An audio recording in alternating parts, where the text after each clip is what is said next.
हाँ मैडम, आज जे root patrolling करवामां आवे छे संवेदनशील विस्तारमां कया हेतुथी करवामां आवी रह्युं छे?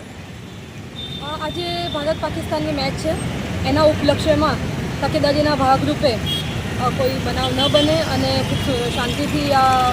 मैच दरमियान वातावरण जळवाई रहे एना माटे 4 दरवाजा जे संवेदनशील विस्तार है एमां DCP zone 4, DCP zone 3, DCP Shri 1 division और तमाम पाणीगेट, वाड़ी, करेली बाग सिटी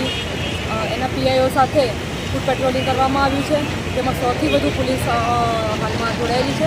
અને આ બંદોબસ્ત ચાલુ રહેશે। સાથે સાથે પ્રોજેક્ટ શસ્ત્ર ચાલી રહ્યો છે એને પણ ધ્યાનમાં રાખીને પ્રોજેક્ટ 6 થી 12 સુધી અમારી પોલીસ ઓન રોડ રહેવાની છે એને પણ ધ્યાનમાં રાખીને સંવેદનશીલ પોઈન્ટ લેવામાં આવ્યા છે અને આ બંદોબસ્ત લેટ નાઇટ સુધી ચાલુ છે।